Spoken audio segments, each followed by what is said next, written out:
Reese Monument Company, Roland Veterinary Services, Clayton Homes of Middlesboro, Kentucky, Mary's Home Furnishings and Appliance Center, John Smith Subs Harrogate, Danny England Motors, Stay and Play Doggy Daycare and more, Walker and Walker Construction, Claiborne Health and Wellness, Value RX Pharmacy Tazewell, Hearthside Bank, Whitaker Insurance Agency, Pizza in Tazewell, Debbie Fields Realty Group, First Century Bank, provider of our communications, Senator Jesse Seal.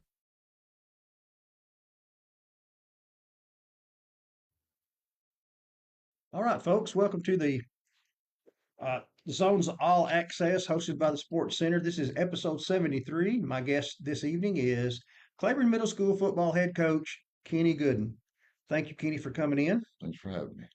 Uh, but before we start, we need to thank our marketing partners. We have a great team of partners that are scrolling on the bottom of your screen now, and you just saw the video of our premier partners. And also a big thank you to First Century Bank, who supplies our communications. All right, Kenny, where are you from? Pineville, actually. Pineville, Yeah. Kentucky. Uh, what did young Kenny play? Did he play a bunch of sports? Baseball, basketball, football, whatever they were offering back in those days. That's what I was trying to do. Multi-sport athlete. Okay, what was your favorite? Basketball. Basketball. Basketball is my favorite. Yeah. And you're coaching football. Well, basketball was my favorite when I was younger, but now that Yeah. I'm older, Okay, why was basketball your favorite as a youngster? because everybody wanted to be a Kentucky Wildcat, and I was one of those kids that wanted to be a Kentucky Wildcat. Now I'm a middle school football coach in Tazewell, Tennessee. Okay, what are the lessons young Kenny learned Oh wow. Uh, through sports in general, not just necessarily the basketball or Never underestimate your opponent for one. yeah. There's a lot of times that no matter how big that some of the people you go up against, they wasn't always what they were cracked up to be. Yeah. And then again, you go in against little guys that would just absolutely just dominate you. So lessons that I learned was is don't underestimate nobody, play them to the best of your ability, and hope for the best at the end. What about life lessons? Oh wow. Oh well. Uh, Grew up in a Christian home. The one life lesson that I learned is to always trust in God and let him lead me in the way that I needed to go. Uh, that and just to be a better person to help people out, I guess. Okay, do you have any favorite teams back then or favorite athletes? Not really. I liked everybody, but like I said a while ago, everybody wanted to be a Kentucky Wildcat, Richie Farmer, just any of the Kentucky athletes somebody wanted to be or whatever. But not really. Yeah. Always been a baseball fan. I'm a baseball fan too. Detroit Tigers. I'm a diehard Detroit Tiger fan. Uh, Grew up the first 7 years of my life about a block from Tiger Stadium in Detroit. So yeah, they I could sit and listen to the roar of the crowd through my bedroom window at night. So Oh it's wow. pretty awesome. Yeah, it was. Okay, did you at any time as a youngster say to yourself, I might one day try coaching? No, never, never did I. Never come to Uh, Never thought really anything about it. And then had had a son, and he's kind of like that son that does all the sports yeah. too, and it just keeps you busy. Okay, what do you like about well, first let's talk about how you become the middle school football coach. My son went up from the Cutters, and I coached for the Cutters for the Little League, and as the coaches that were in the middle school at the time, his son was moving on up to high school, Yeah. And as my son went in, and I thought that I would be done with coaching, they needed a coach for the middle school, and they asked me if I would take it, and I gladly accepted it. Cool. Uh, what do you like about being a coach? Keeping kids' mind off of everyday struggles.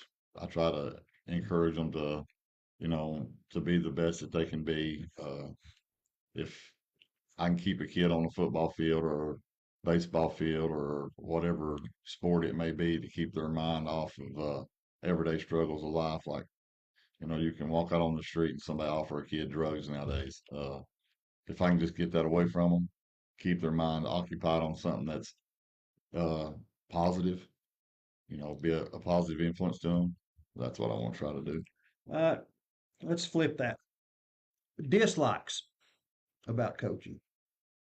I don't think I have dislikes about So coaching. you, I really enjoy it. Since I've what been about doing it. scheduling and paperwork? Well, uh, a Bills? good assistant coach Good consistent. uh, comes in handy. Yeah. Clay Lawson's done an outstanding job with uh, with all of our physical forms and all that stuff. I told my coaches, as long as I got a good coaching staff, if I can, I got a good offensive coordinator, a good defensive coordinator, and other coaches that help along the way.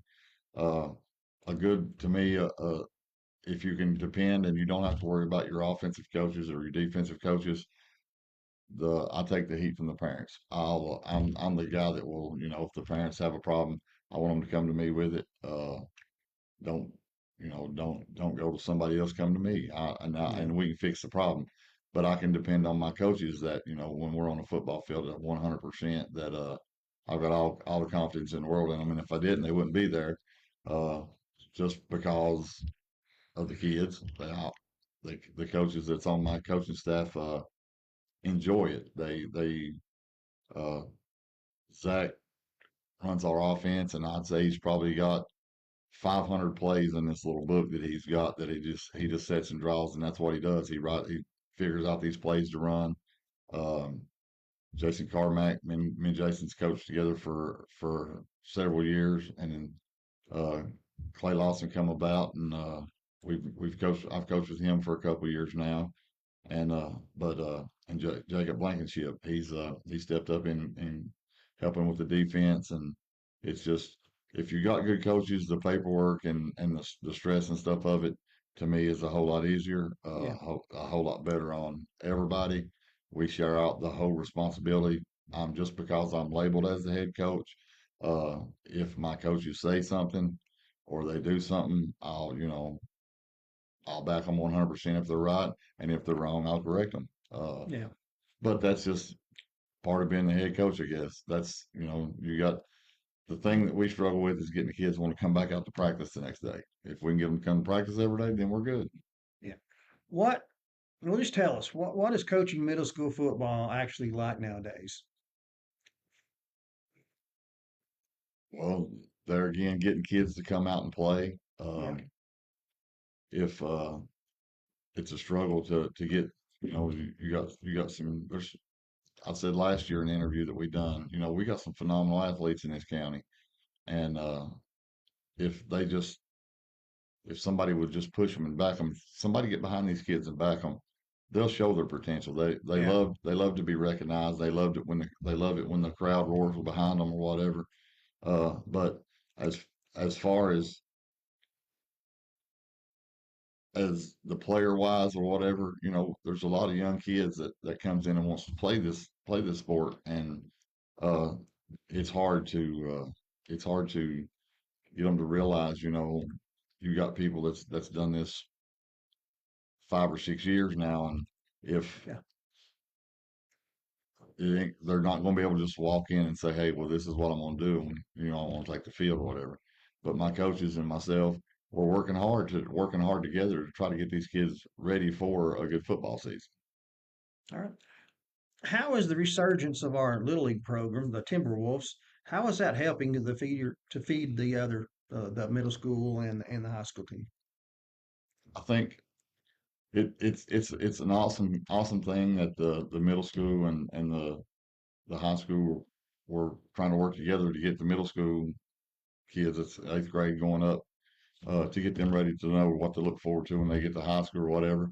But in the same aspect, you know, like Coach Blankenship is Yeah. the president over Little League, and they're incorporating. Actually, my offensive coordinator and my assistant uh, coach is Cutter head coaches or Cutter coaches. So Yeah.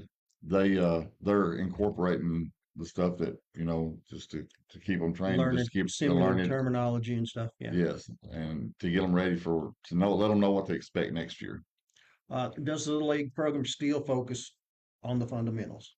Yes, yes. Are, Uh, are you happy with that, or should they? Yes, I think every kid needs to be. There's times that even like in middle school, and I've seen the high school guys do it. If you got to go back to the fundamentals, if you don't know the fundamentals of football, then somebody's gonna get hurt. Yes. So, uh, but yeah, the fundamentals to me is, and through my eyes, is a must. And I think, at the beginning of every season, I think every team, regardless if it's middle school, high school, little league, or whatever it may be, they need to go back over the fundamentals Yeah. first. Get everybody's mindset on, the fundamentals and the new kids coming in, teaching them stuff. Like I said, well, I got a bunch of young kids that has never played before, and the fundamental part of it is the part that they're enjoying more than just the physical, let's get at it kind of Yeah. thing. Okay. What do you expect of your players both on the field and off the field? All I ask of them is if they can give me 110% from the start to the finish. Don't quit, don't give up, regardless of what the scoreboard says. Don't stop, don't give up. And as of right now, they gave me 110%. They get tired, and I understand that, but they're working hard. They're getting better every week, and so they just don't give up on us. Uh, let's expand that question a bit. What about grades and keeping them up? What's your policy there? My policy there is if they don't hold a C average, they can't play. They have Yeah. to have at least a C average. Uh, and I encourage it that the teachers reach out to me, let me know, let me Get them know some help. if Yeah. if some of my guys are Of course. or slacking or whatever, let me know. That way we can get them the help they need and get their grades up. Yeah. Okay. How do coaches nowadays make practices fun? My guys like duck goose. That's what they call it. Everybody gets in a circle and somebody runs around, taps you on the head, and you got to run out of angle to tackle. Uh, but you got to make it. I'll say that any kid, if you mention the word conditioning, tears the world up. Yeah, I've but you're learned that throwing over a the last. game though. I've Yes, learned that in the sir. Yes, last few sir. years that if you mention conditioning, you're done. The kids are they're beat. Yeah. But my team last year, uh, when we were still the Timberwolves, I always told them, we're Timberwolves. We got each other's back. And if I'd call one of my players out and we'd walk down the middle of the field or wherever we may be, and I'd say, "Hey, I got your back," everybody else would come sprinting and saying, "I got your back." Those boys run like 600 yards and never quit breathing hard. Uh, and they never realized they was getting the conditioning in Yeah. just by running and telling somebody, "Hey, we got your back." That's a So cool you story. just make it fun. Yeah, that's cool. Okay, 0-2 this season so far. You started out with Scott, and they were loaded. And then last week you had Horace Maynard, and uh, thought you should have competed a little better against them. What do you think? Our defense last week was on. They stepped up. Offense, we just couldn't get the ball moving. Yeah.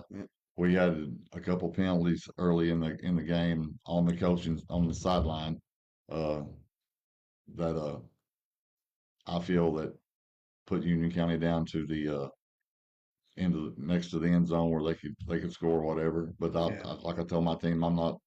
That wasn't on them. That was on us. We were in the referee's running zone, and he bumped into one of my coaches, and he told him to give us a technical or give us a penalty for it. Yeah. So he threw the flag. But that's last week. we're working better to try to change Moving that. on.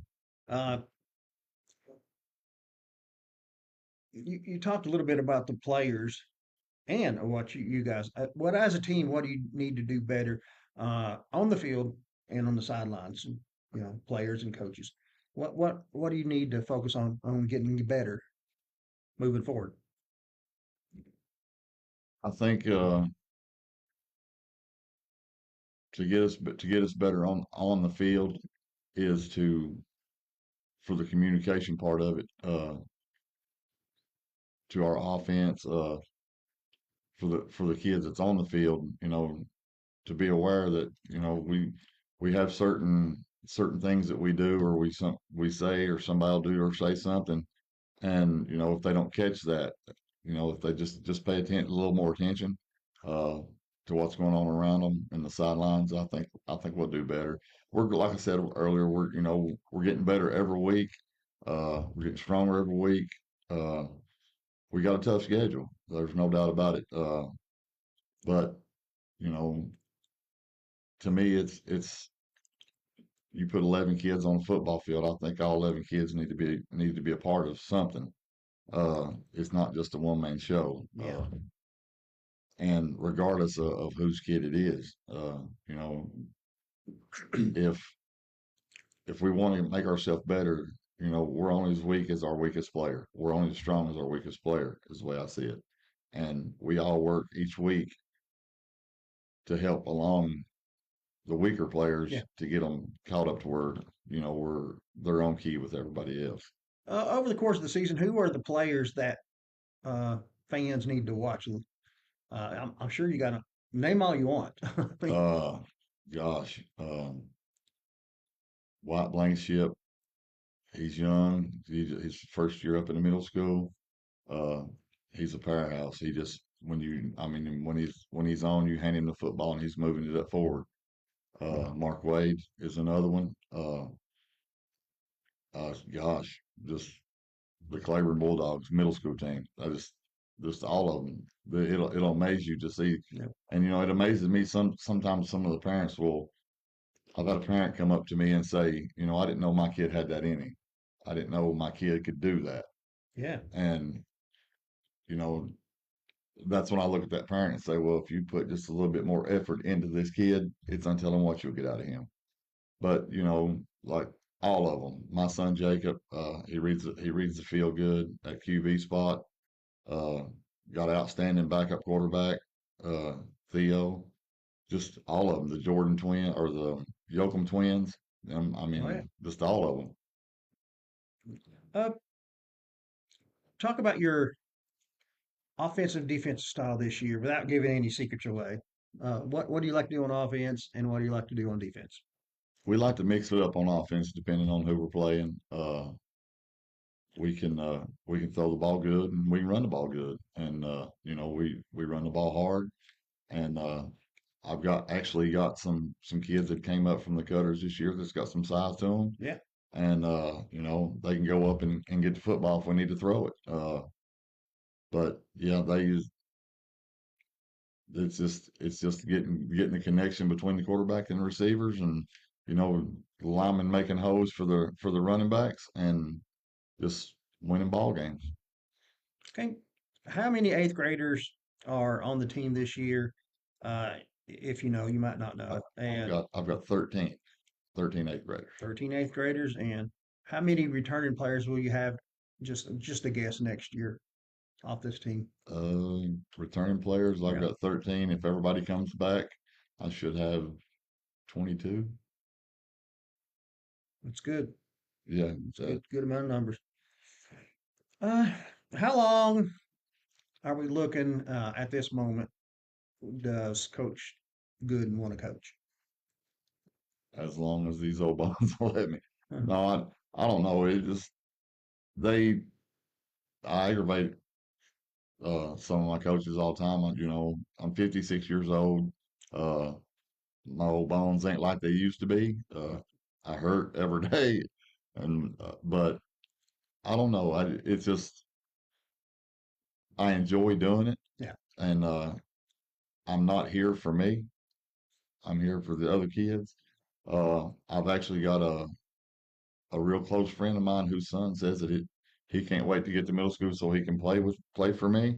It's awesome. And I'm going to at least try my best of my ability to give That's him awesome. at least a year of my time.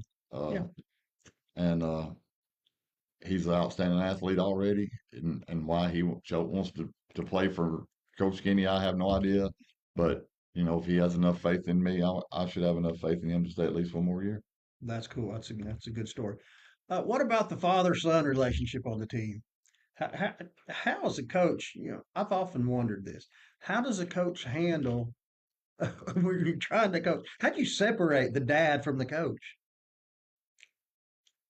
That's real easy for me, because I know that, and I ain't pinning no roses, and my son is no better than nobody else's kid. But I guess if dad speaks, he knows the tone, I guess you'd call it. Yeah, But if the coach speaks, it's different. And that's like with my coaching staff. If I see that I'm not getting through to my son, I'll look over and say, "Hey, he's not listening to me. You're gonna have to get him."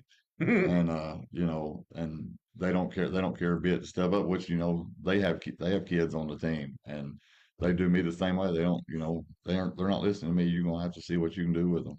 yeah. But they as far as the coaching son thing, uh, he I wish that I had the ability that my son has when I was his age. He's just a phenomenal athlete. He is a good athlete. Uh, Well-rounded too. yes, Yeah. and I try to teach him the morals of life outside of sports. Always be kind to somebody. Don't treat nobody no different than the way you'd want to be treated, I guess. I would tell him. But he's a good kid. But at the end of the day, he's still just a kid. So, but as far as the coaching part of it, it gets tough sometimes because I just want to reach and grab him and shake him a little bit and say, "Look, man, come on." Yeah. But that's when the coach side of me says, "Hey, you gotta pull it together. I need some help here." And he's a smart kid.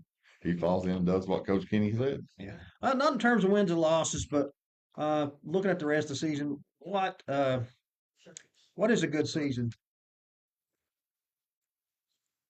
Well, in any coach's eyes, we don't want to lose no games, for sure. But I think that I mean, record aside. record aside, Yeah, if they're getting better each time out, or what's the main thing to you as they go forward? um, if my football team comes out and plays to their potential, I'll put it this way: if they come out to play to their potential and they do what they know to do, any team that we're going to face is going to have a hard time with us. Yeah. Uh, I got some outstanding athletes, like I said earlier, but but it's got to come down to that point that they realize the strength that they have and the ability that they have, to control the ball game. Yeah, everybody has a bad game. Everybody has bad days, but and I said it even at the beginning of the season. I'll probably say it again at the end of the season. Uh, to me, there's nobody no better than my Bulldogs right now. Even though we got we've lost our first two games or whatever. If our guys just figure out the ability that they have, they'll start winning ball games, and people see. And but we got to get behind them. These kids, they love to have a packed house and for people to be cheering for them. Because a lot of these kids, if you talk to them, football is what is the most exciting thing in their life right now, and they need all the backing they can get, lift them up. And a lot of kids need football. A lot of kids need They really football. do. A lot of kids need football. Okay, I'll give you a comment here in the comment section from Joe Wolf. Coach Kenny is doing great things with these middle school football players. I'm glad he is a coach. How you feel about that? Thank you, Joel. I've actually had the pleasure to coach his son for a couple of years. Yeah. And Jackson, he's an outstanding athlete. Another one of those kids that will get in and work hard. Uh, you know, it really ain't nothing about Coach Kenny. To me, I'm just another everyday average dad that his son plays sports, and I want to be a part of that. I want to be on the sideline. I want to see him succeed. Not only my son, but everybody's kid. Everybody that comes out there and puts on a Bulldog uniform, I want to see them succeed, whether it be middle school, high school, or whatever. I want them to do their best, be the best person that they can be on and off the football field. It ain't nothing to do with me. It's just I just want to instill in something in them that to let them know that life is better outside the streets. Uh, you can if you plant a seed in a kid now at this age, I believe as they get older, that's going to stay there. And it's going to, as things start happening in their life and life starts changing, whatever, I think that they'll think back and say, well, Coach Kenny told me if I'd done this or if I'd done that, then I'd be a better person. And that's the road they take. That's what I'm out here for. It ain't to get no roses pinned on me, by no means. Because I'm just a working dad that I work 40 hours a week and then I go to football practice. That's my life. So yeah, it's just for the kids. It ain't got a thing in the world to do with me. All right. I always like to give my guests the last word. So, last word to you. Say anything you want to say. Thank anybody you want to thank. Thank all my coaches, Coach Lee up to high school for taking us in back up there this year, uh, for helping us out, getting us new helmets and new equipment and stuff to work with. Thanks for the parents for bringing the kids out, letting them play. Uh, and I ask that if you don't have nothing to do on Thursday nights at 7 o'clock, come out to the Claiborne County High School and watch the Bulldogs play. Get behind them, root them on. Pack the house, if you will, and let these kids know that there's somebody just besides the handful of us that's trying to teach them how to play a sport that Yeah. we all love. Uh, they're proud of them. Let them pat them on the back. Uh, Yeah. just come on out and be with us. And if for some reason you can't attend, um, just remember to look and see if we're covering it. Because sometimes, like tomorrow, we'll be at Claiborne High School covering these young men. Second game in a row that we be covered. Yeah, and it's what he said. I mean, if you can't come out, they get fired up over the cheering and stuff. Yeah. They really do. Okay, thanks for coming in, Kenny. Thank you for Appreciate having me. you. Thanks to our team of marketing partners, our premier partners, and First Century Bank for supplying our communications as always. Thank you to Rex up here at the Sports Center. And as you can see behind us, we got a sports apparel for everybody, equipment. I mean, don't matter what team, he's got it or can get it for you. Uh, Watch us on the live stream tomorrow night as a middle school football team takes on Lake City. Until then, may God bless and keep you safe.